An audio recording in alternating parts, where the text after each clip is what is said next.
Hello, this is the news this week. I am Shalini Kumar. Welcome to the most trusted news source for all that matters in the alcohol industry. Brought to you by Spiritz, the liquor and hospitality industry magazine that all the newsmakers read. Here are the headlines for this week.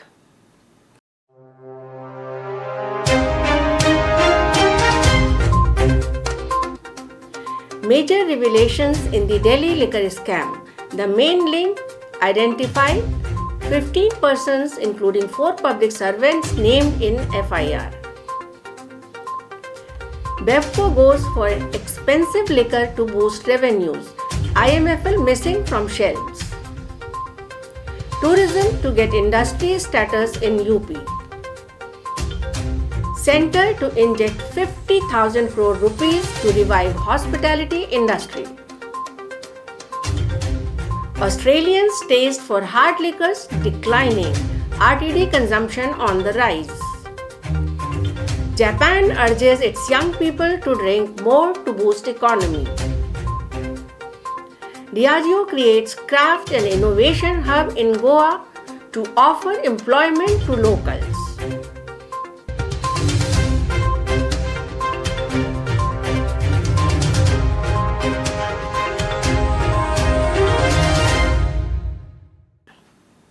Here comes the news in detail.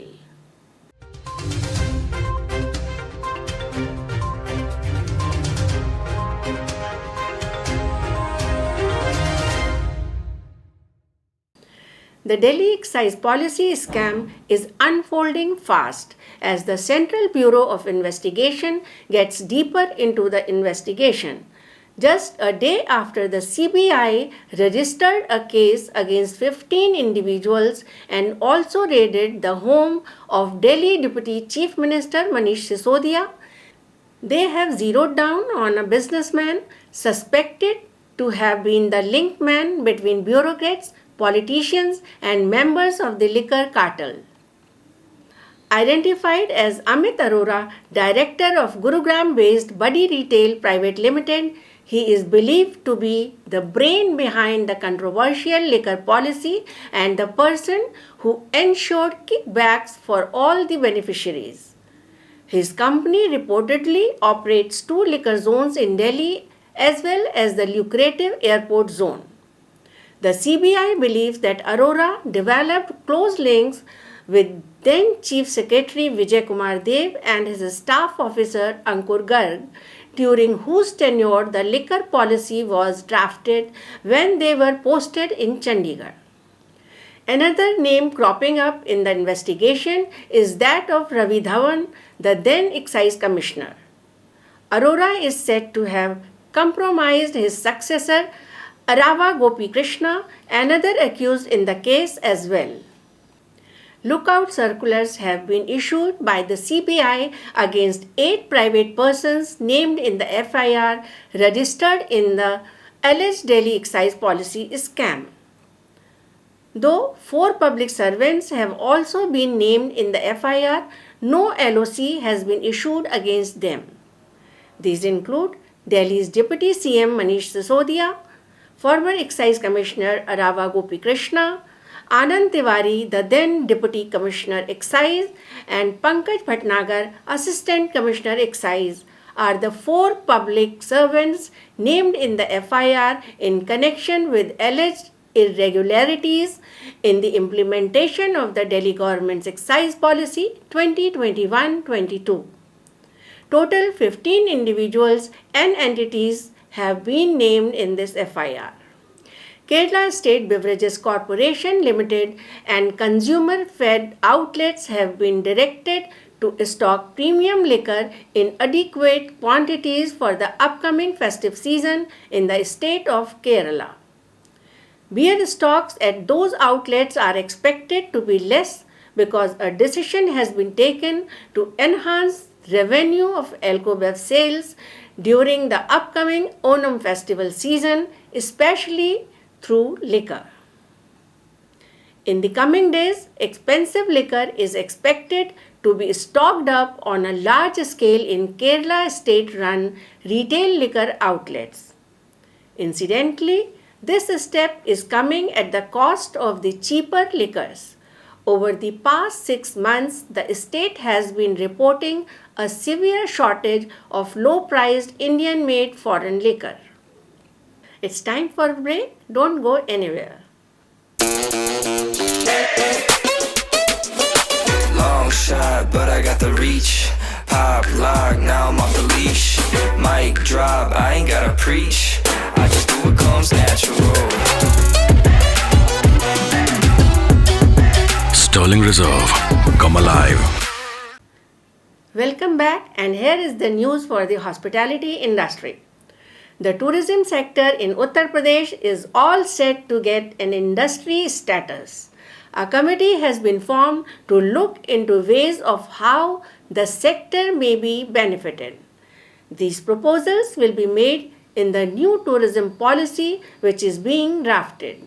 It is expected that once the sector gets industry status, it will become easier to invest in the sector and will also make it more sustainable.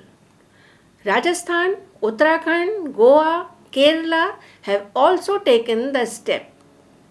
Uttar Pradesh saw 109.71 million domestic tourists and 33,737 foreign tourists in 2021. Varanasi, for example, hosted over 1 crore pilgrims in the month of Shravan. It is also expected that power charges and taxes will come down significantly once tourism becomes an industry in Uttar Pradesh. This will also make land allotment easier for new projects. The move will also facilitate development of heritage hotels and homestays, many of which do not move forward because banks put too many checks before awarding loans. But more than that, in the longer run, it will fuel local economies and also work towards conservation of local art, craft, tradition, and cuisine. Further good news for the hospitality industry. The cabinet has increased the allocation under the Emergency Credit Line Guarantee Scheme by 50,000 crore rupees. Information and Broadcasting Minister Anurag Singh Thakur announced this while informing that this amount has been earmarked solely for enterprises in hospitality and related sectors. The sector, reeling under the impact of COVID-19, is facing severe economic distress, and the package from the union government will benefit the MSME sector. The Chhattisgarh government will take a final decision of bringing in prohibition in the state only after an in-depth study. The team, led by the government-constituted committee chairman Satyanarayanan Sharma, has been studying the issue. Chairman Sharma, also an MLA from ruling Congress, announced that a team has been constituted to travel to all states where a liquor ban was or is in the force. The team will present its report, and based on that, a final decision will be taken. It's time for a break. Stay tuned.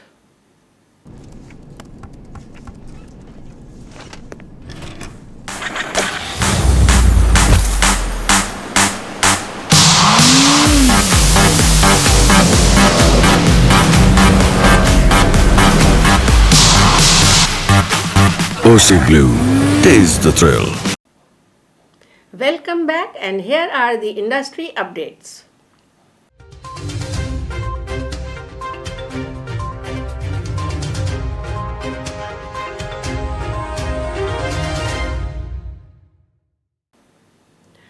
Australians have reduced their alcohol consumption, claims new data from Roy Morgan's alcohol consumption report. From 67.9% in June 2021, the proportion of Australians who drink alcohol has come down by almost 2%. Incidentally, the consumption of ready-to-drink has continued to increase and is now at a record high. Over the 12-month period between June 2021 and June 2022, this number increased by 3.2%, up from 13.5% to 16.7%. While wine remains the most popular choice, it has reduced its lead. Beer has also lost ground in terms of popularity but remains the number 2 favorite. Nations worldwide may be fighting the scourge of alcoholism, but Japan is bucking the trend and has launched a new campaign to encourage its youth to consume more alcohol. In Japan, the younger generation drinks less alcohol than their parents. This has hit taxes from beverages like sake. The Sake Viva campaign, launched by the government, hopes to come up with a plan to make drinking more attractive and boost the industry. The campaign asks 20 to 39-year-olds to share their business ideas to kickstart demand among their peers, whether it is for Japanese sake, shochu, whiskey, beer, or wine. Participants have until the end of September to put forward their ideas. The best plans will then be developed with help from experts before the final proposals are presented in November. Recent figures from the tax agency show that people were drinking less in 2020 than in 1995, with numbers plummeting from 100 liters a week to 75 liters. Diageo's India arm is to fund the creation of a new $5.7 million craft and innovation hub in the state of Goa. The facility, located in the city of Ponda, was inaugurated by Subhash Shirodkar, Minister Water Resource Development, Government of Goa. The hub is expected to produce 20,000 cases a month, provide local employment to 250 people, and act as an incubator to accelerate the alcobev startup ecosystem. It has facilities for in-house distillation for malt, gin, and rum. It will also house blending and maturation for spirits, an automated bottling and packaging line, and a warehouse for incoming and finished products. In line with the Johnnie Walker brand owner's commitment to its 2030 sustainability goals, the hub will use 100% renewable energy for distillation and be 40% powered by in-house renewable electricity generated by its own solar plant and steam turbine. Diageo's United Spirits division has also launched an employability-linked skills training program to train 1,000 young people in association with the government of Goa. In an effort to acknowledge the contribution of bartenders across the country, Terai India Dry Gin is replacing its signature green lacquered stoppers for a bright yellow version. The pineapple has been the symbol of hospitality and is the inspiration for the color of the limited edition stoppers. Each one is handcrafted by artisans in Channapatna in Karnataka using natural wood and lacquer. Only 2,000 of these Terai bartender bottles have been produced and are now available in Delhi, Mumbai, and Jaipur at selected retail stores. The neck tag on each bottle holds a QR code which grants access to the recipes of 15 one-of-a-kind cocktails gathered from top bartenders across the country. Terai is a grain-to-glass Indian craft gin made in Rajasthan in the style of a London dry gin. Manufactured by the India Craft Spirit Company, owned by the Swarups of Globus Spirits, Terai is the family's first venture into the craft spirit arena. Popular Delhi restaurant Jeeta's have opened doors to Mumbaikars. Recently opened in Lower Parel, Dita's offers a hybrid restaurant experience where you can enjoy Spanish, Mediterranean, European, and a dash of Pan Asian food in Art Nouveau style interiors. Dita's, co-founded by Udita and Utsav Khaitan, is their way of sharing their passion for food and travel with everyone. The retro bar believes simplicity and luxury in the field of culinary art. Udita holds a diploma in patisserie from the famed Lee Cordon Bleu, London. And Utsav is a finance whiz and wine enthusiast. Designed with minimal European decor, Dita's Mumbai exudes a high-end lounge vibe mixed with an eclectic mid-century furniture where the Soho living room style seating places you in the lap of luxury. Explore the wines of the world menu at Dita's, which offers wine enthusiasts an extensive collection of wines especially curated by Utsav. The Australian wine industry is pitching for further cuts in duty ahead of India-Australia negotiations for a comprehensive free trade agreement next month. If the agreement comes through, Indian wine lovers can expect to pay less for their Australian wines. Experts believe the negotiations on alcoholic beverages with Australia could become the template for future deals with other developed nations such as the UK. An association representing 2,500 Australian winemakers said its members are looking for further cuts in import tariffs in the Comprehensive Economic Cooperation Agreement negotiations. India is a crucial market for them in the wake of the more than 200% tariff hike by China in 2020.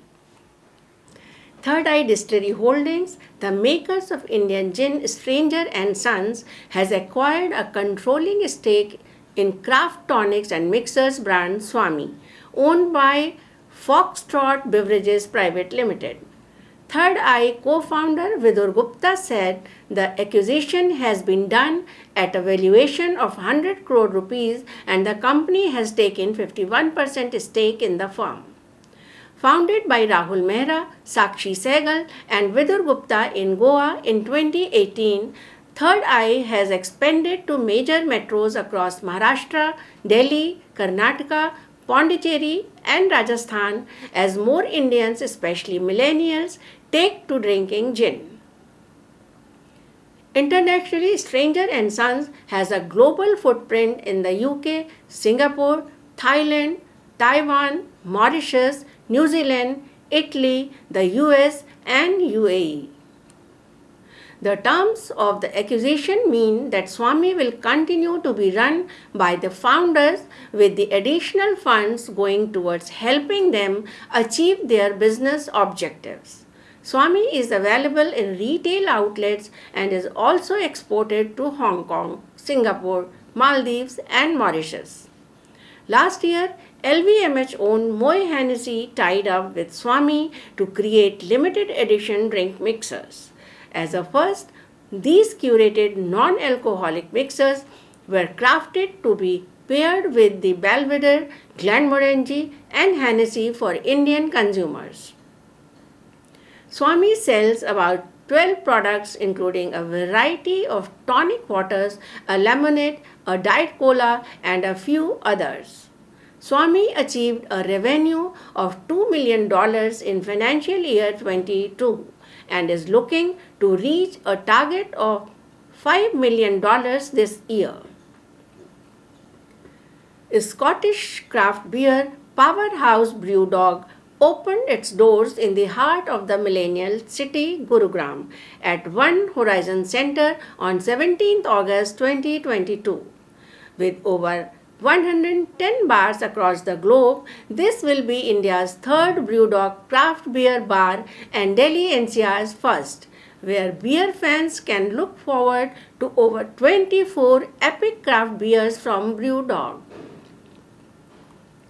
Brewdog Gurugram will be pouring its exclusive headliners imported from Scotland like Hazy Jane, Punk IPA, Lost Lager, Dead Pony Club, etc. and feature the brand's signature extensive beer list. The brand is known to bring local communities and friends together, and this reflects in its stellar lineup of guest beers, which will include some of the most loved and upcoming beer brands.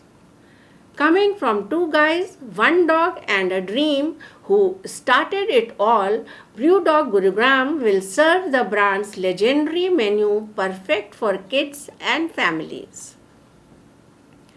Known for its dog-friendly space, this one is going to be no different. Paw parents are welcome with their pets, and the crew at Brewdog will make sure that they have an equally good time. Brown-Forman Corporation and the Coca-Cola Company have announced a global relationship to debut the iconic Jack and Coke cocktail as a branded ready-to-drink pre-mixed cocktail option. Jack Daniels and Coca-Cola RTD, inspired by the classic bar cocktail, will be made with Jack Daniels Tennessee whiskey and Coca-Cola.